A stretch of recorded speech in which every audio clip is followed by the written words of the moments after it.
அன்புன்னு பார்த்துக்கிட்டா இன்றைக்கி எல்லோரும் என்ன நினைக்கிறாங்க, ஐ லவ் யூ சொன்னால் போதும்.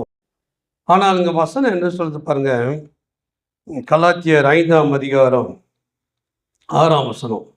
கிறிஸ்து இயேசுவிடத்திலிருந்து விருத்தி சேதனமும் விருத்தி சேதனம் இல்லாமையும் ஒன்றுக்கு உதவாது, அன்பினால் கிரியை செய்கிற விசுவாசமே உதவும் சொல்லிப்பாங்க. இந்த அன்புன்னு எடுத்துக்கிட்டிங்கன்னா நீங்கள் என்ன செய்யணும், கிரியை செய்ய வேண்டும். அம்மா சொன்னாங்க இல்லையா, அம்மா சொன்னாங்க, நிறைய காரியங்கள் சொன்னாங்க, ஐயா சொன்னாங்க. கிரியை செய்ய வேண்டும். கிரியை செய்யாதபடி நம்ம எந்த விதத்தில் நம்ம அன்பை காட்டவே முடியாது, அன்பை காட்டவே முடியாது இல்லையா. அது நம்ம குடும்பத்தில் முதலாவது ஆரம்பிக்கணும்.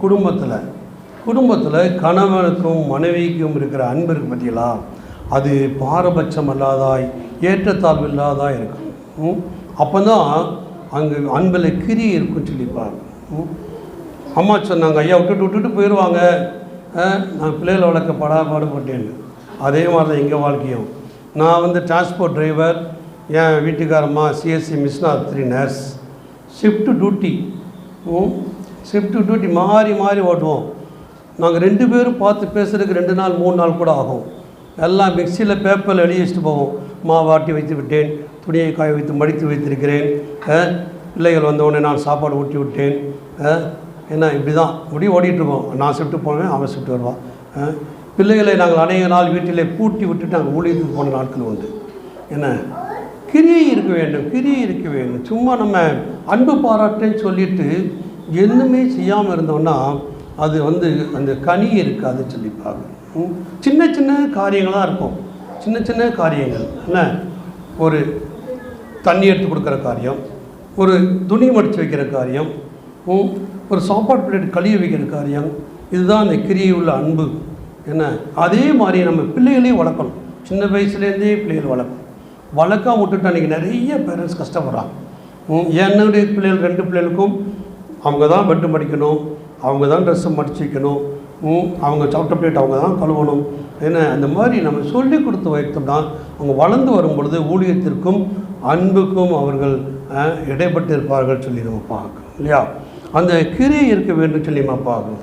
எபேசியர் 3ஆம் அதிகாரம் 17ஆம் 18ஆம் வசனத்தை நாம் வாசிப்போம். போனால் விசுவாசத்தினாலே கிறிஸ்து உங்கள் இருதயங்களில் வாசமாய் இருக்கவும் நீங்கள் அன்பிலே வேரூன்றி நிலை பெற்றவர்களாகி சகல பரிசுத்தவான்களோடும் கூட கிறிஸ்துவினுடைய அன்பின் அகலமும் நீளமும் ஆழமும் உயரமும் என்னதென்று உணர்ந்து. பார்த்தீங்களா, என்ன சொல்லி பாருங்க, கிறிஸ்துவனுடைய அன்பின் அகலமும் நீளமும் ஆழமும் என்னதென்று உணர்ந்து சொல்லி நம்ம பார்க்கணும். ஆண்டுடைய அன்பை நம்ம உணராத பட்சத்தில் நம்மளத்தில் அன்பே இருக்காதுங்க. ஆண்டுடைய அன்பை உணராத பட்சத்தில் நம்மளத்தில் என்ன இருக்காது, அன்பே இருக்காது. அதுதான் நம்ம பார்க்குறோம். 103ஆம் சங்கீதத்தில் பாருங்கள், ஆண்டுடைய அன்பை பார்த்தீங்கன்னா 103ஆம் சங்கீதம் 10லேருந்து 12 வரை வாசிங்க. அவர் நம்முடைய பாவங்களுக்கு தக்கதாக நமக்கு செய்யாமலும் நம்முடைய அக்கிரமத்தக்கதாக நமக்கு சரி கட்டாமலும் இருக்கிறார். பூமிக்கு வானம் எவ்வளவு உயரமாக இருக்கிறதோ அவருக்கு பயப்படுவர் மேல் அவருடைய கிருபை அவ்வளவு பெரிதாக இருக்கிறது. மேற்குக்கும் கிழக்கும் எவ்வளவு தூரமோ அவ்வளவு தூரமாய் அவர் நம்முடைய பாவைகளை நம்மை விட்டு விலக்கினார் சொல்லியிருக்கார். அந்த ஆண்டுடைய அன்பின் ஆழம் அகலம் உயரத்தை நம்ம உணர வச்சுக்கங்களேன். நம்ம எல்லாரோடைய நம்ம கணக்கு பார்த்துட்டு இருக்கோம். அவங்கள நேசிக்கிறதுக்கு நான் யார், அவங்கள நான் ஏன் நேசிக்கணும். நான் போனேன் சர்ச்சுக்கு, அவங்க என்னை பார்த்துட்டு அப்படியே திரும்பிட்டு போயிட்டாங்க, நான் அவங்கள்ட்ட பேச மாட்டேன். என்ன, அவங்கள்ட்ட நான் பேச மாட்டேன். அந்த பிரதரை பார்த்தேன், அவர் என்னை விஷ் பண்ண கூட இல்லைங்க, அவரெல்லாம் ஒரு ஆளா. நீங்கள் ஆண்டோடைய அன்பின் ஆழம் நீள அகலம் உயர்ந்தீங்கன்னா எல்லா சூழலையும் அவங்களை நேசிப்பீங்க, எல்லா சூழலையும் அவங்க நேசிப்பீங்க. அதான் இருக்குது ஆண்டோடைய அந்த அன்பின் அகலத்தை ஆழத்தை நீளத்தை அதிகமாக நம்ம உணரணும். நான் ரொம்ப நேரம் உணர்வேன். ஏன்னா நான் சத்தியத்தை அறிந்து ஆண்டவர்கிட்ட தூரம் போனதுனால ஆண்டவர் இன்னும் என்னை நேசிக்கிறாரே, நான் ஏமாத்துறோம், இன்னும் என்னை நேசிக்கிறாரே. ஏன்னா எங்கள் அப்பாவை மன்னிக்கிறதுக்கு ரொம்ப பாடுபட்டேன். எங்கள் அப்பாவை மன்னிக்கிறதுக்கு நான் ரொம்ப பாடுபட்டேன். ஏன்னா எங்கள் அப்பா எனக்கு ரொம்ப துரோகம் பண்ணிட்டார், எனக்குள்ள ஒரு மனசு. ஆனால் அவனோட மகா பெரிய கிருபையால் எங்கள் அப்பாட்ட ஒப்புரவான பிறகு என் மனசு என்னுடைய இருதயம் லகுவானது. ஆமாம், இல்லைன்னா இந்த ஆண்டோடைய அன்பின் ஆழத்தை உணராமல் இருக்கிறவங்க இன்னொரு தாற்பயம் வச்சுருக்கிறாங்க. இன்னொரு தாற்பயம் எப்படி நான் வச்சுருந்தது சொல்கிறது கேட்டுக்குங்க. பைபிள் நீங்கள் பார்த்தீங்கன்னா ஆதியாகமத்திலிருந்து பார்த்தீங்கன்னா மூத்த பிள்ளைகளுக்கு பூரா ஆசீர்வாதமே இருக்காது. அப்படி தானே? நான் எங்கள் வீட்டில் மூத்த பையன் என்ன, அதனால் ஆண்டவர் என்னையை ஆசீர்வதிக்க மாட்டார். ஆண்டவர் என்னையை ஆசீர்வதிக்க மாட்டார், மற்றவங்கள தான் ஆசீர்வதிப்பார். ஒரு தப்பான எண்ணம் எனக்குள் புகுந்ததுனால நான் துன்மார்க்கத்திலும் போய்கிட்டே இருந்தேன். ஆனால் ஆண்டவராக இயேசு கிறிஸ்து முதல் பேரானவர் அவர் நம்மை ஏற்றுக்கொள்வார்கிற அந்த உணர்வு, அந்த அன்பின் ஆழத்தை புரிஞ்சப்பதான் ஆண்டவர் என்னையும் நேசிக்கிறார், என்னையும் ஆசீர்வதிப்பார், என்னையும் உபயோகிப்பார் என்பதை நான் புரிந்து கொண்டேன். இன்றைக்கி அந்த அன்பின் ஆழத்தை உணராதனால தான் இன்றைக்கி நிறையா பேர் ஊழியம் சேருக்கே வரதில்லை. நாலாம் தகுதி இல்லைங்க, அப்படியே சொல்லிக்கிட்டே இருக்கிறோம். நான் முத ஊழியத்துக்கு போன ஒரு இடம் சொல்கிறேன் கேளுங்க. தத்தடேரியில் ஒரு வீட்டில் ஒரு ஜப கூட்டம். அப்போ எனக்கு பிரசங்கம் பண்ணவே தெரியாது, ஒன்றும் தெரியாது. எங்கள் ஊழியக்காரையா ஒரு மெகசினை கொடுத்து நீ போகிற, அப்போ மெட்ரோமாஸ் லைட் வெளிச்சம்தான், எலக்ட்ரிக் லைட் கூட கிடையாது. 2 பாட்டு பாடுற, இதை வாசிக்கிற, ஜெபம் பண்ணுற, வந்துடுற, அவ்வளோதான் சொன்னாங்க சார், அவ்வளோதான் சொன்னாங்க. அதுதான் முதல் ஊழியம்.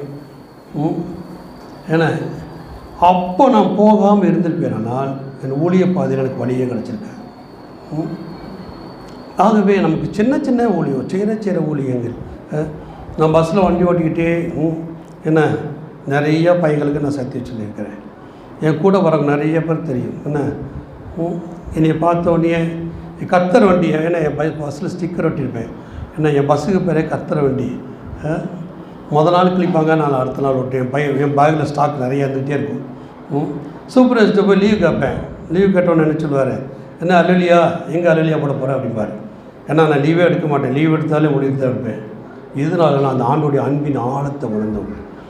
நம்ம சுயத்துக்கு எதுக்குமே நம்ம யூஸ் பண்ணக்கூடாது. நமக்கு எப்போல்லாம் சான்ஸ் இருக்கோ, எவ்வளோலாம் டைம் இருக்கோ. ஏன்னா எனக்கு 2 பிள்ளைகள் வளர்த்தேன் நான். நாங்கள் முதல்ல சொன்னேன் ஷிஃப்ட் டியூட்டியில் கூட நாங்கள் அந்த அன்பின் ஆழத்தை உணர்ந்ததுனால நாங்கள் ஊழியத்துக்கு ஓடிக்கொண்டே இருந்தோம் சொல்லி பார்க்குறோம் இல்லையா. அடுத்தபடி எபேசியர் 4ஆம் அதிகாரம் 15-16 வசனம் பார்த்தீங்கன்னா,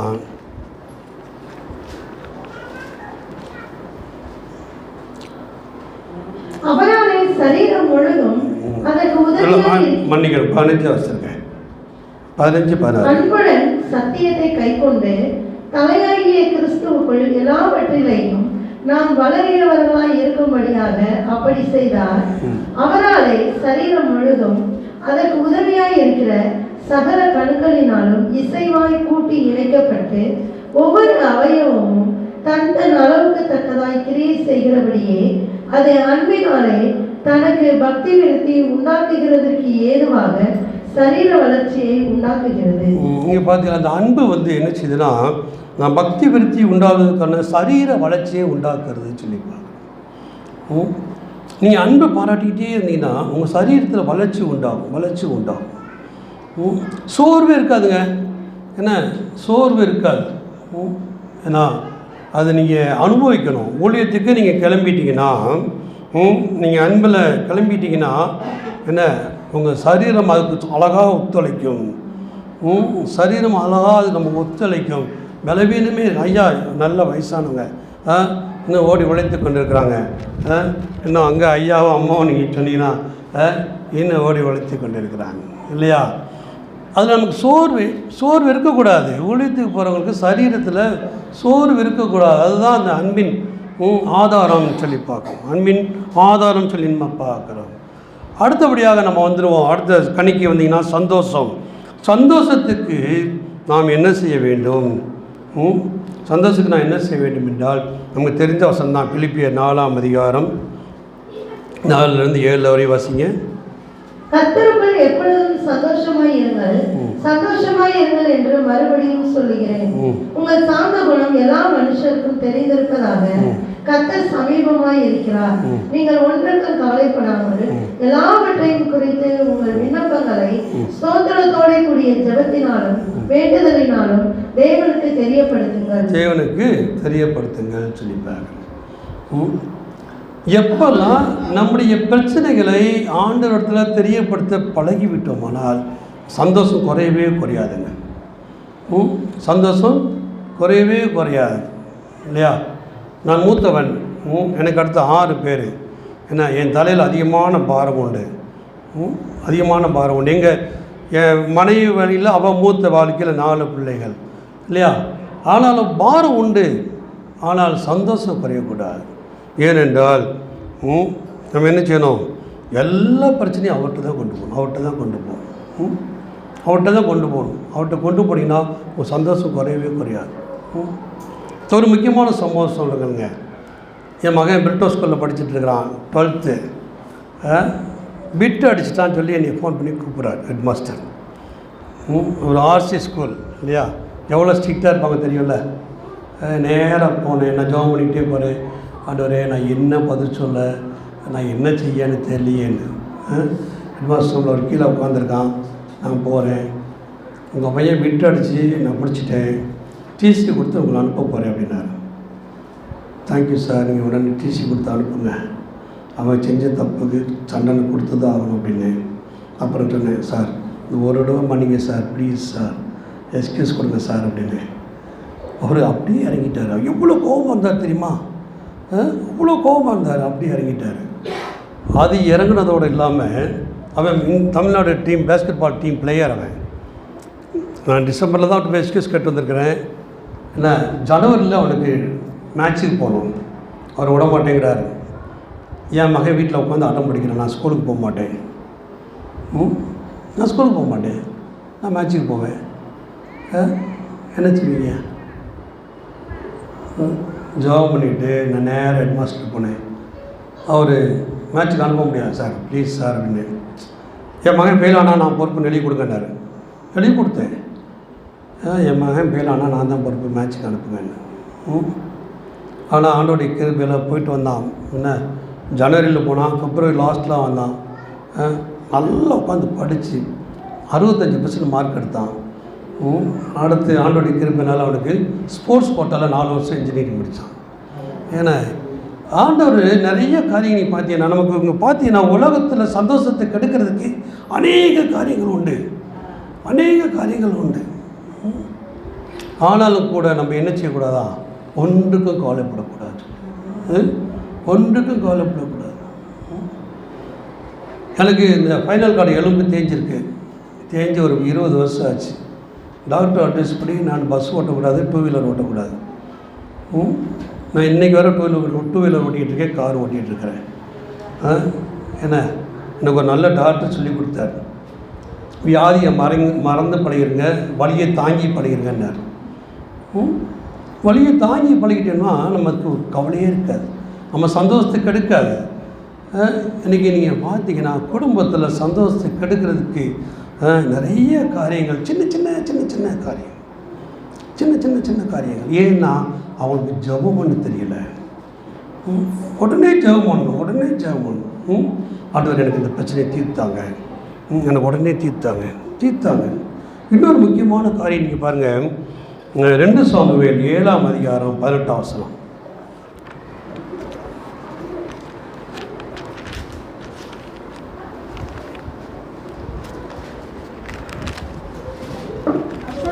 அப்பொழுது தாவீது ராஜா உட்பிரவேசித்து கர்த்தருடைய சமூகத்திலிருந்து, கர்த்தராகிய ஆண்டவரே, தேவரீர் என்னை இதுவரைக்கும் கொண்டு வந்ததற்கு நான் எம்மாத்திரம், என் வீடும் எம்மாத்திரம்.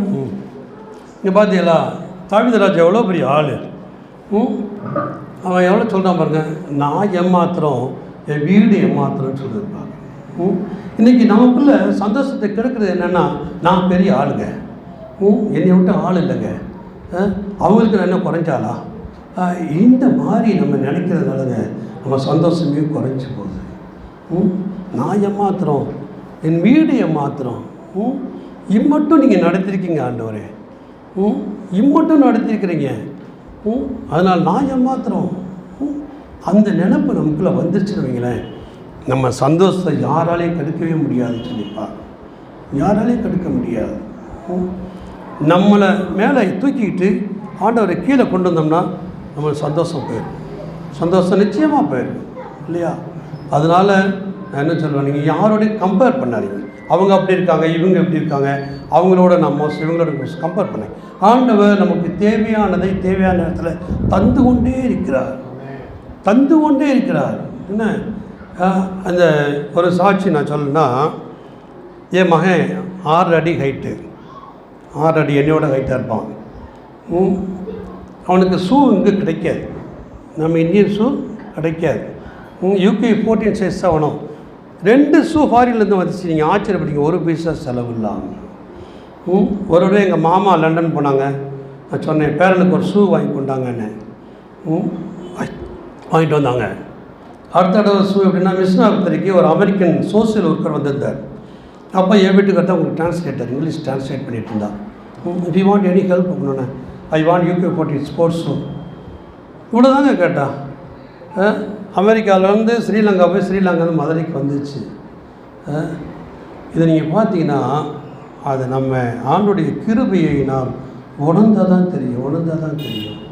ஏன்னா அப்படி இருக்கும்போது நம்ம ஒன்றுக்கும் கவலைப்பட வேண்டிய அவசியமே இல்லை. நம்ம சந்தோஷத்தை யாரும் கெடுக்கக்கூடாது இல்லையா?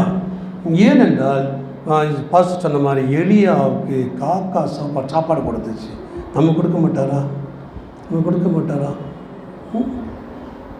நிச்சயமாக கொடுப்போம். இன்றைக்கு வரை ஆண்டவரின் தேவைகளை சந்தித்து கொண்டிருக்கிறார்.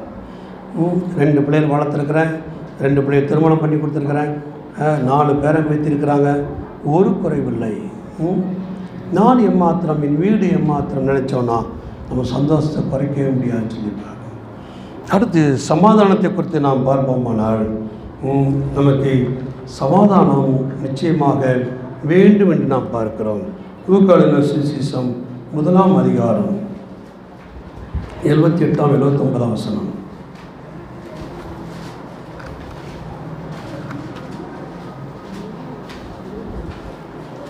லூக்கா 1 78 79. அந்தகாரத்திலும் மரண இருளிலும் உட்கார்ந்தவர்களுக்கு வெளிச்சம் தரவும், நம்முடைய கால்களுக்கு சமாதானத்தின் வழியிலே நடத்தவும், அவ்விரத்தினாலே உன்னதத்தின் தோன்றிய அருணாதி நம்மை சந்திக்கிறது என்றான் சொல்லிப்பாங்க. இங்கு நம்முடைய சமாதானத்துக்கு நாம் என்ன செய்யணும்னா, அந்த மரண இருளில் உட்கார்ந்துருக்கிறவர்கள் என்ன செய்யணுமா, வெளிச்சத்துக்கு வர வேண்டும் சொல்லி பார்ப்போம். மரண இருளில் இருக்கிறவங்க எங்கே வரணும்? வெளிச்சத்துக்கு வரணும். அப்போ வெளிச்சத்துக்கு வரணும்னு என்ன செய்யணும்? வெளிச்சம் எங்கே இருக்குது? வேதத்தில் இருக்குது. வேதத்தையும் கற்று நிறையா வச்சுருந்தீங்கன்னா உங்களுக்கு ஆண்டவர் சரியான நேரத்தில் சரியான காரியங்களை போதித்து கொண்டே இருப்பார்னு சொல்லியிருப்பாங்க. சரியான காரியங்களை சரியானபடி உங்களுக்கு போதித்து கொண்டே இருப்பார்னு சொல்லியிருப்பாங்க. ஆமாம், நம்முடைய இருளில் உட்கார்ந்துருக்கிற மக்களுக்கு வெளிச்சத்தை உண்டாக்குதான் ஆண்டுடைய திட்டமாக இருக்கிறது சொல்லி பார்க்குறோம். ஆண்டவர் இயேசு ஆண்டவர் இந்த உலகத்துக்கு வந்ததின் நோக்கமே நீங்கள் பார்த்தீங்கன்னா லூக்கா 2ஆம் அதிகாரம் 13ஆம் 14ஆம் வசனம்.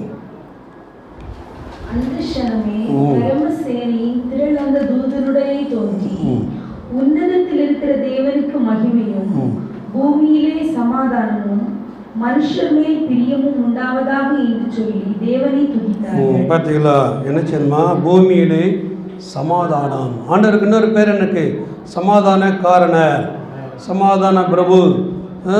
நீங்கள் பார்த்தீங்கன்னா அந்த சமாதான காரணர், சமாதான பிரபு நம்மளோடு கூட இருக்கும்போது நம்முடைய சமாதானத்தை யாராலையும் பறிக்க முடியாது.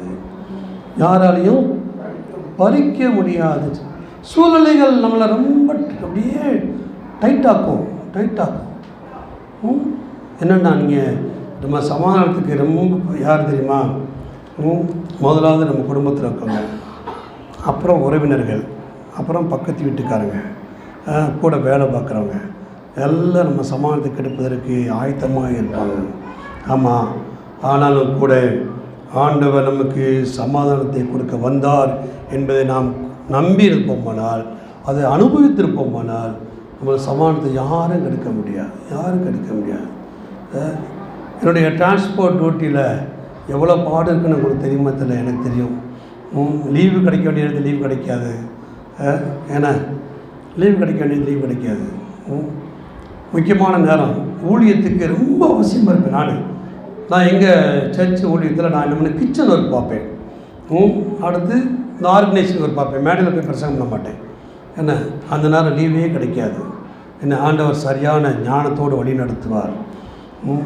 சார் நான் நேர்த்தி கடை செலுத்த போகிறேன் சார், எழுதி கொடுப்பேன் லீவ் லெட்ரு. ஏன்னா நீ என்ன அல்லலியா கொஸ்டின், நீ என்ன நேர்த்தி கடை செலுத்துற அப்படின்னு சொல்லுவேன். ஆண்டு எங்கள் சர்ச்சில் போய் நான் உதவி செய்கிறேன்னு நேர்ந்துக்கிட்டேயா அப்படின்னு அந்த நேரத்தை ஆண்டவர் சரியானபடி உபயோகப்படுத்தினார் சொல்லி. அது நம்முடைய சமாதானத்தை எந்த சூழ்நிலையும் இழக்காதபடி தேவன் நமக்கு ஞானம் தருகிறான்னு சொல்லிப்பாங்க. ஞானம் தருகிறார். பிள்ளைகள் நம்மை தொந்தரவு பண்ணும் போதெல்லாம் நம்ம நினைக்கணும் இல்லையா? என்ன நினைக்கணும்? பிள்ளைகள் யார்? நம்முடைய டூப்ளிகேட்டு.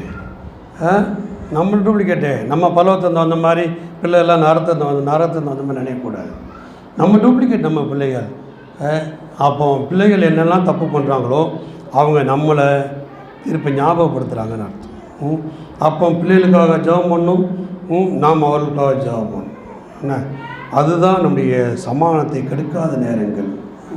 இன்றைக்கி நிறையா பேரண்ட்ஸ், ஏன்னா நான் எங்கள் அப்பாட்டேருந்து கற்றுக்கிட்டேன். எங்கள் அப்பா என்னை ஆட்டி நகி நச்சு என்னை ஒரு மரணம் ஆக்குனது முக்கியமான காரியம். ஆனால் நான் என்னுடைய பிள்ளைகள் வாழ்க்கையில் அவங்க எப்போல்லாம் தப்பு பண்ணுறாங்களோ அப்புறம் பக்கத்தில் உட்காந்து, தம்பி நீ நல்ல பையன், ஏன்னா நீ அப்பா பண்ண தப்பை தான் பண்ணியிருக்கிற, ஆண்டவர் ஒன்று தப்பு பண்ணாமல் இருக்குது, பலன் தருவார், வா ஜெபம் பண்ணுவோம். ஏன்னா அப்படி நீங்கள் பாருங்கள், சமாதானம் எங்கேயுமே போகாது, எங்கேயுமே சமாதானம் போகாது. ஏன்னா அதை விட்டுட்டு நம்ம சமாதானத்தை கிடைக்கிறதுக்கு எவ்வளோ சூழலை வந்தாலும் நாம் நம்மை உணர வேண்டும். அடுத்து பார்த்தோன்னா நீடிய பொறுமை இல்லையா? அந்த நீடிய பொறுமைக்கு ஆண்டவர் என்ன பண்ணியிருக்காரு? ஒரு பெரிய சொல்லிச்சிருக்காரா? நீடிய பொறுமை. ஏன்னா அப்போல்லாம் நம்ம என்ன செய்யணும்னா, தாவீதுராஜா என்ன சொல்கிறாரு? கர்த்தாவின் வாய்க்கு காவல் வையும். ஏன்னா நான் என் டியூட்டிக்கு போகும்போது ஒவ்வொரு நாளும் ஜெபம் பண்ணிட்டு போகிற ஜெபம். பஸ்ஸில் வண்டி ஓட்ட போகும்போது ஒவ்வொரு நாளும் அந்த ஜெபம் பண்ணி போடுவேன். கர்த்தாவே என் வாய்க்கு காவல் வையும். ஏன்னா சம்மந்தம்லாம் திட்டுவாங்க. ஏன் டிரைவர் வண்டி வேகமாக போகாதாம்மா, எனக்கு என்ன பதில் சொல்கிறது? என்ன பதில் சொல்கிறது? ஸ்டாப்பே இருக்காது. கத்தி நிப்பாட்ட சொல்லுவான். நிப்பாட்டி தான் ஆகணும். ஏன்னா ரோட்டில் போகிறவன் நம்மளுக்கு கெட்ட வார்த்தையை திட்டுவான். அவனுக்கெல்லாம் பதிலே பேசக்கூடாது.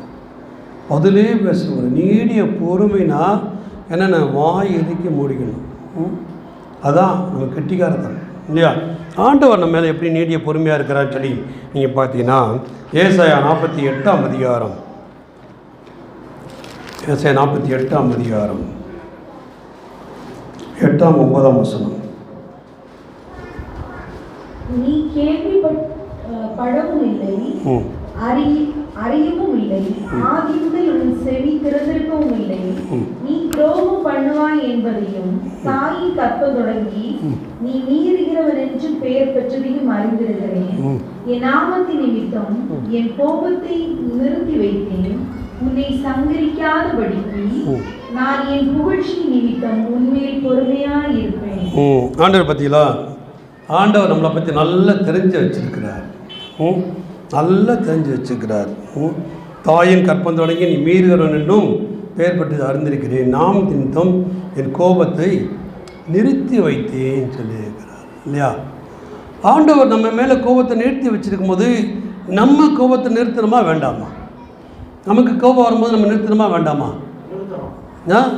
நிச்சயமாக நிறுத்திடணும். நமக்கு கோபம் வரும்போது நம்ம நிறுத்தினோம்னா நம்ம கனியுள்ள வாழ்க்கை வாழ்கிறோம், கனியுள்ள வாழ்க்கை வாழ்கிறோம்னு சொல்லியிருப்பாங்க. இதே மாதிரி இன்னொரு சம்பவம் பாருங்கள். எசேக்கியேல் 20ஆம் அதிகாரம்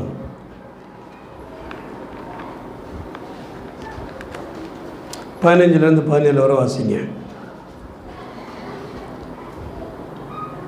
ஆனாலும் அவருடைய இருதயம் நரகமான விக்கிரகங்களை பின்பற்றி அவர்கள் நியாயங்களை வெறுத்து என் கட்டளைகளில் நடவாமல் போய் என் ஓய்வு நாட்களை பரிசுத்தப்படுத்தினார். நான் வாக்குத்தத்தம் பண்ணினதும் பாலும் தேனும் ஓடுகிறதும் எல்லா தேசங்களிலும் சிங்காரமாய் இருக்கிறதுமான தேசத்திலே அவர்களை கொண்டு வந்து விடுவதில் என்று என் வனாந்தரத்தில் ஆணைக்கிறேன். ஆயினும் அவர்களை அழிக்காதபடிக்கு என் கண் அவர்களை தப்பவிட்டது. நான் அவர்களை வனாந்தரத்தில் நிர்மூலமாக்கவில்லை. பார்த்தீங்களா? போதும். இங்கே பாருங்க, ஆண்டவர் அவங்கள நான் கொண்டு போய் விடமாட்டேன்னு சொல்கிறாரு, கொண்டு போய் விடமாட்டேன்னு சொல்கிறாரு. ஆனாலும் அவர்கள் அழிக்காதபடிக்கு என் கண்கள் அவர்களை தப்ப விட்டது. நான் அவர்களை வனாந்தரத்தில் நிர்மூலமாகவில்லைன்னு சொல்லியிருப்பாங்க. நீங்கள் எத்தனை பேர் ஜெபம் ஆண்டவரே அவங்கள அடித்து போடுங்க, இவங்களை அடித்து போடுங்க, இவங்கள தண்டிங்க, அவங்கள தண்டிங்க, அவங்க சரியில்லை, இவங்க சரியில்லை, அவங்க மோசம், இவங்க மோசம், எப்படி ஜெபம் பண்ணுறோம்? அப்படி தயவுசெய்து ஜெபம் பண்ணாதீங்க. ஆண்டவர் நம்மளை எவ்வளோ இறக்கமாக இருக்கனால நம்மளும் அவங்க மேலே நீடிய பொறுமையாய் இருக்க வேண்டும் என்று ஆண்டவர் நம்மளை எதிர்பார்க்கிறார். அதுதான் நம்முடைய வாழ்க்கையில் கனிவுள்ள வாழ்க்கை. ரோமர் 9ஆம் அதிகாரம் 23ஆம் வசனம்.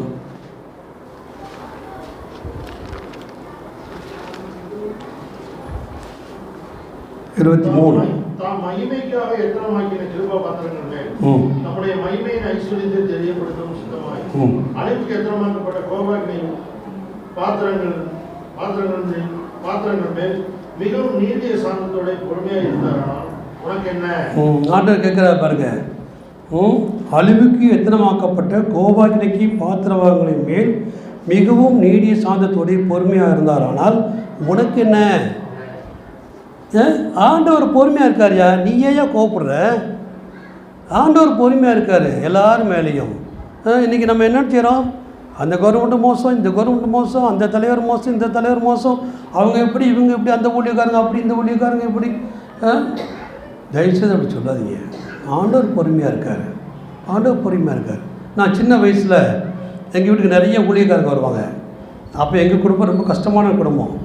ஏன்னா அப்போ 5 பைசா கேட்க தரமாட்டார் எங்கள் அப்பா. ஊழியக்காரை பார்த்தோன்னா அன்றைக்கி 2 ரூபா கொடுப்பாரு. எங்கள் அப்பாட்ட பயங்கரமாக சண்டை போடுவேன்.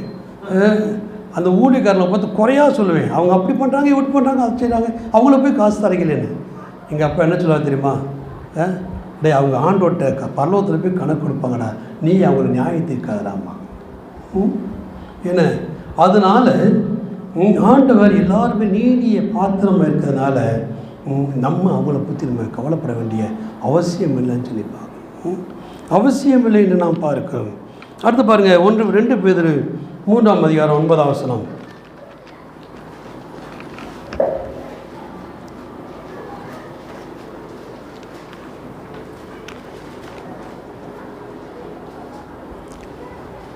தாமதிக்கிறார் என்று சிலர் எண்ணுகிறபடி கர்த்தர் தமது வாக்குத்தத்தத்தை குறித்து தாமதமாயிராமல் ஒருவரும் கெட்டு போகாமல் எல்லோரும் மனம் திரும்ப வேண்டும் என்று விரும்பி நம்மை நீடிய பொறுமையுள்ளவராக இருக்கிறார் சொல்லியிருப்பார்.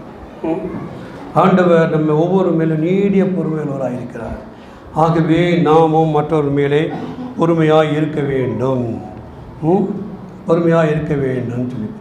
அடுத்து நம்மளுக்கு சாந்தத்துக்கு நீங்கள் வந்தீங்கன்னா லூக்கா 6ஆம் அதிகாரம்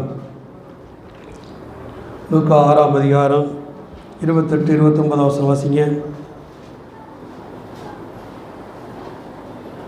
உங்களை சபிக்கிறவர்களை ஆசீர்வதியுங்கள், உங்களை நிந்திக்கிறவர்களுக்காக ஜெபம் பண்ணுங்கள். உன்னை ஒரு கன்னத்தில் அறையவனுக்கு மறு கன்னத்தையும் கொடு, உன் அங்கி எடுத்துக்கொள்ளவனுக்கு உன் வஸ்திரத்தையும் எடுத்துக்கொள்ளாது, தடை பண்ணாதேன்னு சொல்லி பார்க்குறாங்க. சாந்தம் உள்ளவங்க என்ன செய்வாங்கன்னா எப்போதுமே அமைதியாக இருப்பாங்க, எப்போதுமே அமைதியாக இருப்பாங்க. ஆண்டவர் சொல்லிவிட்டு செய்யாமல் இல்லைங்க, ஆண்டவர் சொல்லிவிட்டு செய்யாமல் இல்லை. கல்வாரி சிலை பாடுகளை போகும்போது அவரை எத்தனை நைய புடைச்சாங்க, எப்படி அரைஞ்சாங்க. ஆனாலும் கூட அவர் ஒரு வார்த்தையும் பேசாதிருந்தார். சத்தமிடாது இருக்கிற ஆட்டுக்குட்டியை போல வாயை திறவாதிருந்தான்னு சொல்லி பார்க்குறோம். அதுதான் சாந்தத்துக்கு முக்கியமான பங்கு. ஆகவே நாமும் கூட எதையும் குறித்து நாம் பொறுமை உள்ளவர்களாகி சாந்தம் உள்ளவர்களாக இருப்போமானால் நமக்கு உண்டானதை விட்டு கொடுத்து விடுவோம் சொல்லிப்பாங்க, விட்டு கொடுத்து விடுவோம் சொல்லிப்பாங்க. ஆகவே நாம் அநேக காரியங்களை விட்டு கொடுப்பதற்கு ஆயத்தம் உள்ளவர்களாக இருக்க வேண்டும். ஆயத்தம் உள்ள விட்டுணும். எனக்கு தான் வேணும்னு இழுத்து பிடிச்சிட்டு கூட சின்ன பிள்ளைகள் பார்த்தீங்கன்னா தலானைக்கு சண்டை போடுவாங்க. ஏன் தலான ஓன் தலான எனக்கு கிடைச்சது உனக்கு கிடைச்சது விட மாட்டேம்பாங்க. இன்றைக்கி நிறைய குடும்பங்களில் சொத்துக்காக சண்டை போட்டு கொண்டிருக்கிறார்கள். அநேக குடும்பங்களில் சின்ன சின்ன சின்ன பிரச்சனைக்காக சண்டை போட்டு கொண்டிருக்கிறாங்க. அது சாந்தத்துக்கு அடையாளம் இல்லை. ஒரு கிறிஸ்தவ நினச்சி விட்டு கொடுத்துடணும், விட்டு கொடுத்துடணும். என்ன நீங்கள் விட்டு கொடுத்துருங்களேன், பெரிய ஆசீர்வாதம், பெரிய ஆசீர்வாதம். என்ன அதில் நீங்கள் பார்த்தீங்கன்னா எல்லாத்தையும் விட்டு கொடுத்துடணும். எங்கள் அப்பா எனக்கு சொத்து பிரிக்கும் போது சில காரியங்களை தவறு செய்தால் விட்டு கொடுத்து விட்டோம். எங்கள் மாமனார் சொத்து பிரிக்கும் போது சில தவறு செய்தால் விட்டு கொடுத்து விட்டோம். ஆண்டவர் எனக்கு நல்ல மனைவி கொடுத்தார், அதுக்காக ஆண்டவர் சோத்திரம் சொல்வேன். விட்டு கொடுப்பது நமக்கு ரொம்ப ரொம்ப அவசியமானது. ஏன்னா டூ வீலர் ஓட்டு போகிறீங்க, டூ வீலர் ஓட்டு போகிறீங்க, ஒருத்தர் குறுக்க அந்த மறிக்கிறாரா, ஸ்லோ பண்ணிடுங்க. அவங்க போட்டோம், நீங்கள் பின்னாடி போங்க. அவங்க கூட போட்டி போட்டுட்டு போய் அவங்கள போய் மல்லு கட்டாதீங்க, மல்லு கட்டாதீங்க. விட்டு கொடுத்துடணும். சரியா? அடுத்து கலாச்சாரம் 6:1 பாருங்கள்.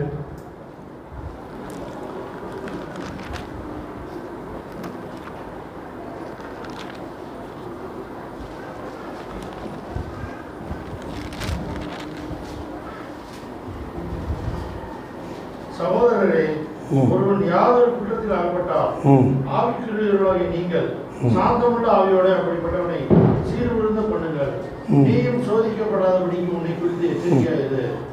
என்ன சொல்லி பாருங்க, நீங்கள் என்ன செய்யணுமா, சாந்தமுள்ள ஆவியோடு அப்படிப்பட்டவனை சீர் பொருந்த பண்ணுங்கள் சொல்லி. தப்பு பண்ணுறாங்க, சேட்டை பண்ணுறாங்க, வம்பு பண்ணுறாங்க, எல்லாம் தெரியுது. ஆனால் நம்ம என்ன செய்யணும், சாந்தமுள்ள ஆவியோடு சீர்வந்த பண்ணுங்கள். நான் நல்லா குடிக்காரன், இந்த பட்டிவீரம்பட்டி போனால் குடிக்க மாட்டேன். மாதிரி தூத்துக்குடி அங்கே திருநெல்வேலி அங்கெல்லாம் போனால் குடிப்பேன். இல்லை, ஒரு நாள் வீட்டுக்கு வந்தப்போ எனக்கு எங்கள் அப்பா சின்ன தகராறு, உள்ளூரில் போய் கொஞ்சம் சாரையை குடிச்சிட்டு வந்துட்டேன். அப்போ என் தம்பி சின்ன பையன், அவன் என்ன சொன்னான் தெரியுமா, அண்ணன் மருந்து குடிச்சிட்டு வந்துட்டான், மருந்து குடிச்சிட்டு வந்துட்டான்னு. எங்கள் அம்மா என்னை ரூமில் போட்டு அடைச்சி வச்சுட்டு அடுத்த நாள் கூப்பிட்டு, நீ ஊரெல்லாம் குடிக்கிறேன்னு தெரியும், உள்ளூரில் வந்து குடித்து அப்பாவை கேவலப்படுத்தினேன்னா அப்பா சீக்கிரம் செத்து போவாங்க, அப்பா உயிரோடு இருக்குன்னா குடியை விடுனாங்க. அன்னைக்கு விட்டேன் குடி, இன்றைக்கி வர குடிக்கலை. அன்னைக்கு விட்டேன் குடி, இன்றைக்கி வர குடிக்கலை. அந்த சாந்த முள்ள ஆவியோடு சீர் வந்த போன்றோம் இல்லையா, அது அப்படியே கிரியை செய்யும், அப்படியே கிரியை செய்யும்.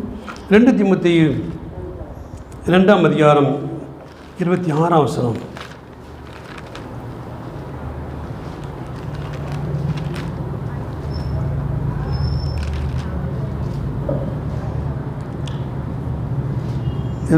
பாருங்கள். பிசாசானுடைய இச்சையின்படி செய்ய அவனால் பிடிக்கப்பட்டிருக்கிறவர்கள் மறுபடியும் மயக்கம் தெளிந்து அவர் கண்ணிக்கு நீங்கத்தக்கதாக சாந்தமாய் அவர்களுக்கு உபதேசிக்க வேண்டும் கேள்விப்பட்டேன். சாந்தமாய் உபதேசிக்க. பிடிக்காத பார்த்து டாய் பிடிக்காத அப்படின்னா என்ன சொல்லுவான், நான் குடித்த உனக்கு நான் வேலையை பார்த்துட்டு போமா. ஏன்னா அவன்கிட்ட போய் உட்காந்து அவனை தடையை கொடுத்து, என்னப்பா என்ன நான் குடிகாரன் இருந்தாலும் எனக்கு குடிகாரங்க வழி நடத்துறதுக்கு ரொம்ப லேசான வேலை. சாந்தமாக உட்காந்து இவ்வளோ காசு வீணாக்காத, கொஞ்சம் குறைச்சிக்க, கொஞ்சம் கொஞ்சமாக குறைச்சிக்க, வாழ்க்கையில் நீ நிம்மதி அடையலாம், திருப்தி அடையலாம்னு சொல்லிப்பாங்க. பேசும்போது அவங்க தெளிவடைகிறார்கள் சொல்லிப்பாங்க. தீத்து 3ஆம் அதிகாரம் 2ஆம் வசனம். ஒருவனையும் தூசியாமலும் சண்டை பண்ணாமலும் பொறுமையுள்ளவர்களாய் எல்லா மனுஷருக்கும் சாந்த குணத்தை காண்பிக்கிறோம் அவர்களுக்கு நினைப்புண்டு. சாந்த குணம் என்ன செய்யும், தூசிக்காது, சண்டை பண்ணாது, பொறுமையாக இருக்கும் இல்லையா. சாந்த குணம் என்ன செய்யாது, தூசியாது, சண்டை பண்ணாது, பொறுமையாக இருக்கும். ஆமாம், நம்ம சாந்த குணம் உள்ளவர்களாக இருந்தோம்னா இந்த காரியங்களை நாம் கடைப்பிடிப்போம் சொல்லி நம்ம பார்க்கிறோம் இல்லையா. 1 பேதுரு 3ஆம் அதிகாரம் 4ஆம் வசனம்.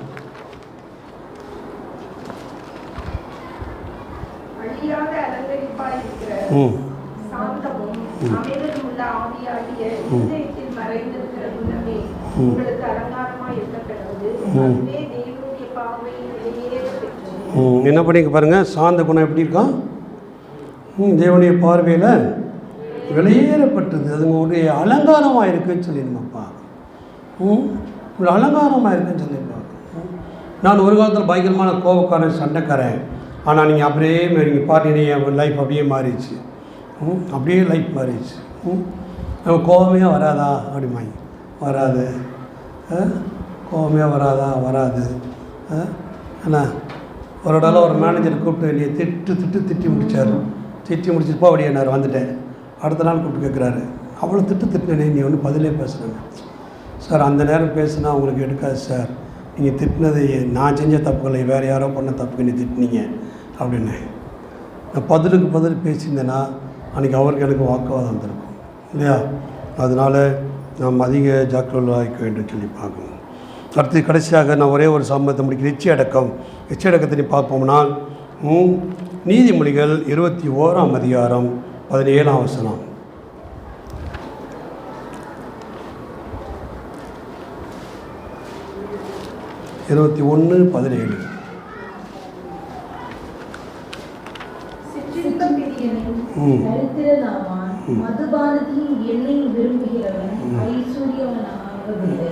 பார்த்தீங்களா, சிற்றின்ப பிரியன் தரித்திரனாவான்னு சொல்லியிருப்பாங்க.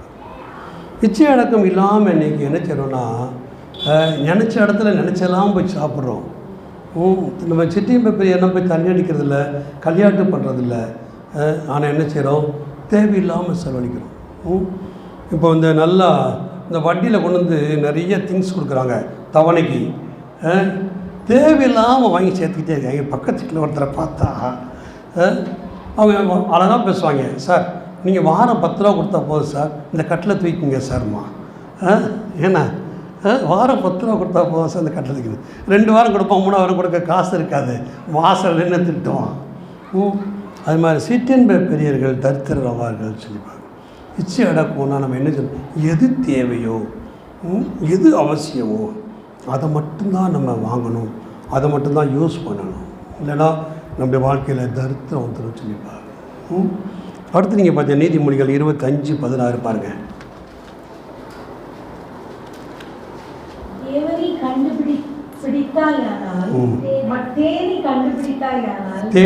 தேனை கண்டுபிடித்தாயானால் மட்டாய் சாப்பிடு, மிதமிஞ்சி சாப்பிட்டால் வாந்தி பண்ணுவாய். தேன் இருக்கு இல்லையா, தேன் நமக்கு கிடச்சிச்சின்னா என்ன செய்யணும், அளவாக சாப்பிடணும். யார் தேன் கூட்டில் போய் நிறையா சாப்பிட்ருக்கீங்களா? அனுபவம் இருக்குது உங்களுக்கு? எங்களுக்கெல்லாம் இருக்குது. தேன் கூட்டில் ஆடு மேய்க்க போகும்போது வேலியில் இருக்கும், என்ன பிடிங்க மொத்தமாக சாப்பிட்ருவோம். தேனை நீங்கள் அளவுக்கு மீறி சாப்பிட்டா சூடு பிடிச்சிரும் தெரியுமா? நாங்கள் அனுபவிச்சிருக்கிறோம். அதான் ஆண்டு சொல்லிக்கிற, தேனை கண்டுபிடித்தாயானால் மட்டாய் சாப்பிடு, மிதமிஞ்சி சாப்பிட்டால் வாந்தி பண்ணுவாய். எது சாப்பிட்டாலும் அளவாக சாப்பிடும். எது சாப்பிட்டாலும் அளவாக சாப்பிடும். அளவுக்கு மிஞ்சி சாப்பிடக்கூடாது இல்லையா? சாப்பிட்டா என்ன பண்ணுவோம், வாந்தி பண்ணிடுவோம். இஸ்ரேல் மக்கள் அப்படி தானே செஞ்சாங்க, நிறைய மூக்கு முடிய சாப்பிட்டாங்க. அது பிரயோஜனம் இல்லாமல் போச்சு. கிச்சி அடக்கத்தில் அது முக்கியமான காரியம். ஏன்னா ஒரு கல்யாண வீட்டுக்கு போகிறோம், நினச்செல்லாம் சாப்பிட்டு அடுத்த நாள் வயிற்று வழியில் கிடப்பாங்க.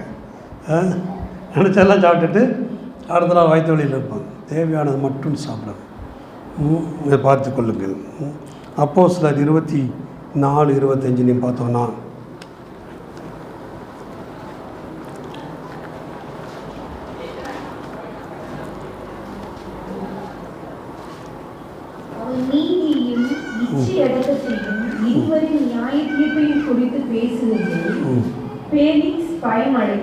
இப்பொழுது நீ போகலாம், எனக்கு சமயமான போது உன்னை அழைப்பிப்பேன் என்றான்.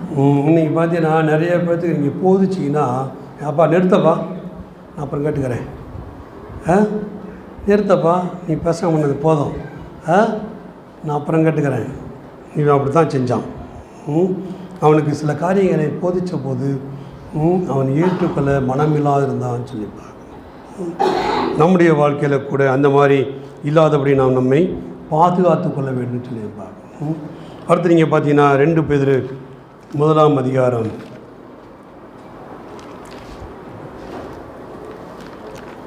4-8 வரை வாசிங்க. இச்சையினால் உலகத்தில் உண்டான கேட்டது தப்பி திவ்ய சுவாபத்துக்கு பங்குள்ளவர்களாகும் பொழுது மகா மேன்மையும் அருமையான வாக்குத்தத்தங்களும் அவைகளினாலே நமக்கு அளிக்கப்பட்டிருக்கிறது.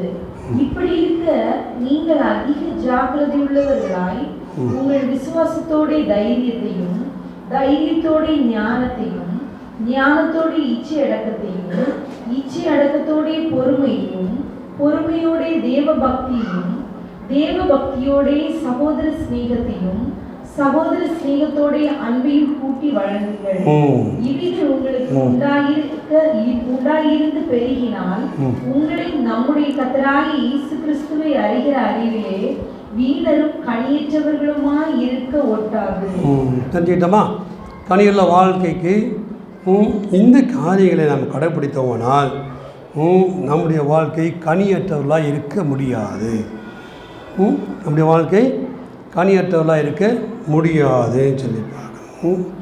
என்ன நம்ம ஞானத்தோட இச்சையடக்கத்தையும், இச்சையடக்கத்தோட பொறுமையும், பொறுமையோட தேவபக்தியும், தேவபக்தியோடைய சகோதர சிநேகத்தையும், சகோதர சிநேகத்தோட அன்பையும் கூட்டி வழங்குங்கள். இவைகள் உங்களுக்கு உண்டாகி இருந்து பெருகினால் உங்களை நம்முடைய கர்த்தர் இயேசு கிறிஸ்து அறிகிற அறிவிலே வீணரும் கனியற்றவருமாய் இருக்க ஒட்டாது சொல்லியிருப்பார். எப்படி நம்முடைய வாழ்க்கை வாழ வேண்டும் என்பதை யார் தீர்மானம் பண்ணோம்? யார் தீர்மானம் பண்ணோம்? நம்ம தான் தீர்மானம் பண்ணணும். ஆண்டோடைய சத்தியத்தின்படி வாழ்வதற்கு நாம் நமக்குள்ளாக தீர்மானம் பண்ணி வாழ்வோமானால் நம்முடைய வாழ்க்கை கனியுள்ள வாழ்க்கையாக இருக்கும். நம்முடைய வாழ்க்கை கனியுள்ள வாழ்க்கையாக இருக்கும் சொல்லி பார்க்கணும்.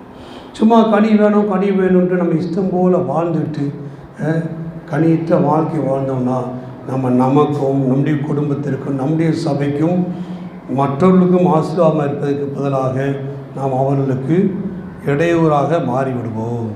என்ன அதுவே நாம் அதிக ஜாக்கிரதையாக இருந்து கனி உள்ளவர்களாய் வாழ்வதற்கு கொடுக்கப்பட்ட சத்தியத்தின்படி வாழ்வதற்கு நாம் வாழவோமானால் ஆண்டுடைய நாமம் மகிமைப்படும். ஆண்டவர் உங்களை இன்னும் அதிகமாக ஆசீர்வதிப்பார். ஆமென்.